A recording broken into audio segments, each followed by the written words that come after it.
নিজের সন্তানাদিকে রক্ষা করতে গিয়ে একদিন আপনার বাড়িতে টাকায় ঢুকছে, আপনি একদিন আপনার রিজিকের তালাশে বের হয়েছে, একটা ব্যবসায়িক কাজে ব্যাংকের থেকে 5 লাখ টাকা তুলতে হবে, গেছিলেন ব্যাংক থেকে 5 লাখ টাকা তুলে নিয়ে বের হয়েছেন। এমন সময় টাকায় দল আপনাকে একটা ছুরি মেরে আপনার কাছ থেকে টাকাগুলো নিয়ে, তবে আপনার সাথে ধস্তাধস্তি হচ্ছিল। এমন সময় আপনি আপনার টাকা বাঁচাইতে চাইছেন, সম্পদ বাঁচাইতে চাইছেন, পরিবার পরিজনের ইজ্জত রক্ষা করতে চাইছেন, সন্তানাদিকে রক্ষা করতে চাইছেন। এমন সময় আপনাকে হত্যা করা হয়েছে। এটি ভালো মৃত্যুর আলামত। আশা করা যায় আপনি জান্নাতুল ফেরদাউসে যাবেন। সুবহানাল্লাহ। সম্মানিত উপস্থিতি, সময় সংক্ষিপ্ত, আমরা বিস্তারিত বলছি। এটি ভালো মৃত্যুর আলামত এটি যে কেউ আল্লাহর রাস্তায় আল্লাহর দ্বীন রক্ষার জন্য, মুসলিম ভূখণ্ড পাহারা দেওয়ার জন্য, মুসলিম ভূখণ্ড পাহারা দিতে গিয়ে সে মৃত্যুবরণ করেছে। অনেক জায়গায় খুতবা দেই, আমাদের সীমান্তরক্ষী অনেক বাহিনী ভাইরা থাকে, তাদেরকে বলি, আপনি যখন সীমান্তে পাহারা দিচ্ছেন, আপনার হৃদয়ে আপনার দেশকে বাঁচাবেন, এটা তো আপনার হৃদয়ে আছে। তার চেয়ে বেশি আপনি প্রায়োরিটি দেন এই মুসলিম ভূখণ্ড টেরিটরি আপনি রক্ষা করার জন্য, মুসলিম ভূখণ্ড রক্ষা করার জন্য আপনি পাহারা দিচ্ছেন। এটি আপনার হৃদয়ে আপনি নিয়ত করুন, তাহলে ইনশাআল্লাহ এদিকে আপনি মৃত্যুবরণ করবেন, আপনি শহীদের মৃত্যু পাবেন ইনশাআল্লাহ। নিয়ত একটু বলেই যায়। ভালো মৃত্যু যদি চান, কিভাবে আপনি ভালো মৃত্যু পাবেন, এর জন্য 5-6টি পয়েন্ট আমি নোট করেছি। আপনি যদি চান ভালো মৃত্যু আপনার নসিব হোক, তাহলে প্রথম যে কাজ করতে হবে সেটি হচ্ছে আপনার নিয়তকে পরিশুদ্ধ করা।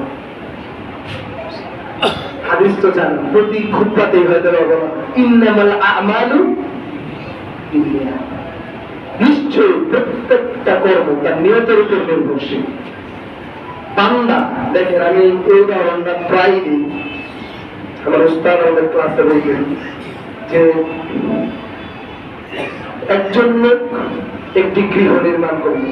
আমি বলেছি আগে, দেখুন, একজন লোক, 2জন ব্যক্তি 2টি গৃহ ঘর নির্মাণ করবে। ঘর নির্মাণের পর ব্যক্তি তার ঘরে একটি জানালা দিল।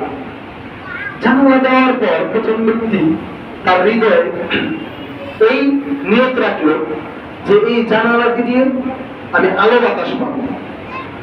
দিন গেল, সে আলো বাতাস পেল, সে যতটুকু বেনিফিট পাওয়ার সে পেল। আরেকজন ব্যক্তি একইভাবে ঘর নির্মাণ করলো। ঘর নির্মাণ করার পর সে একটি জানালা দিল।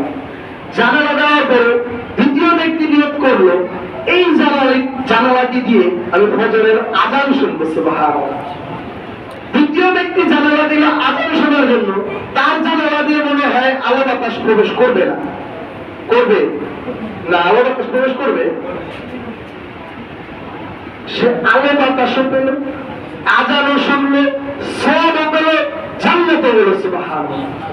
শুধুমাত্র আর প্রথম ব্যক্তি জানালা দিল আলো বাতাসের উদ্দেশ্যে, সে আলো বাতাস পেল, দুনিয়া তার প্রতিপালন করলো, দুনিয়া তার দিল, জাহান্নামে গেল। ইন্নামাল আমালু বিন্নিয়াত। বান্দার প্রত্যেকটি আমল নির্ভর করে তার নিয়তের উপরে। সুবহানাল্লাহ।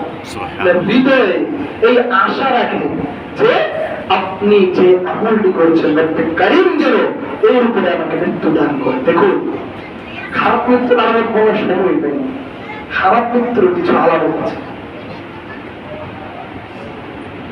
এত লম্বা হয়তো বলতে পারবো না, সংক্ষেপে বলে যাচ্ছি।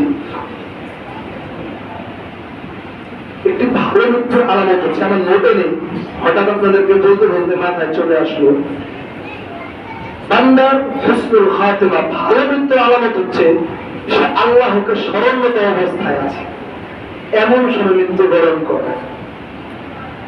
আল্লাহকে স্মরণরত অবস্থায় আছে মানে সে জিকির আজকার করছিল, মারা গেছে। এক ব্যক্তি সালাতে দাঁড়িয়েছে, ইউটিউবে আপনারা দেখবেন সালাতে ঢলে পড়ে যাচ্ছে। আমার এখনো মনে আছে, আমার এক দূর সম্পর্কের দাদা মাগরিবের সালাতের আগে অজু করছে, অজু প্রায় শেষ, এক পা ধুয়েছে, আরেক পা ধোয়া একেবারে সিচুয়েশনে যে মানে ওই জায়গায় গিয়ে দেখি অজুর এক পা ভেজা এক পা শুকনা, এক জোড়া খোলা পায়ের আরেক জোড়া পড়া। এগুলো হচ্ছে ভালো মৃত্যুর আলামত। সুবহানাল্লাহ। সম্মানিত উপস্থিতি, আল্লাহ রাসূল সাল্লাল্লাহু আলাইহি ওয়াসাল্লাম বলছেন, তাহিয়ুনা কামা তামুতুন, যেইভাবে জীবন অতিবাহিত করছো সেইভাবেই তোমার মৃত্যুটা চলে আসবে।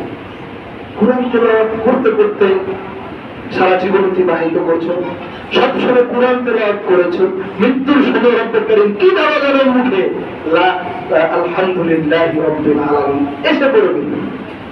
সারা জীবন গান শুনেছো, দিনে রাতে গান শুনেছো, সারা জীবন কোথায় কোথায় এমন মানুষ আছে, আপনাদের দিকে জানি না, পুরাতন ঢাকা আমাদের দিকে এমন মানুষ দেখি উঠতে বসতে চলতে ফিরতে কোথায় তার গালি, মানে কোথায় গালি আছে না, যে ভালো কোথাও গালি দিয়ে বেরো, মৃত্যুর সময় তার মুখে গালি বেরো।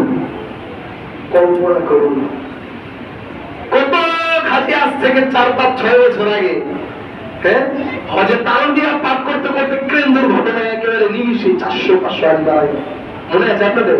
ক্রেন দুর্ঘটনায় অনেকে হয়তো না সেই সময় হজেও ছিলেন। একবার কল্পনা করুন, সেইভাবে মৃত্যুবরণ করেছে কামা তুবআসুন, সেইভাবে আবার কিয়ামতের ময়দানে তুমি দেবে আল্লাহ। সে বলতে থাকে লাব্বাইক আল্লাহুম্মা লাব্বাইক, লাব্বাইক লা শারীকা লাক লাব্বাইক। এই অবস্থায় বান্দা কিয়ামতের ময়দানে উঠবে তালবিয়া পাঠ করতে করতে সুবহানাল্লাহ। রব তুমি আমাদের তেমন মৃত্যুটা দিও, রব তুমি আমাদেরকে ভালো মৃত্যু দান করো। আমিন।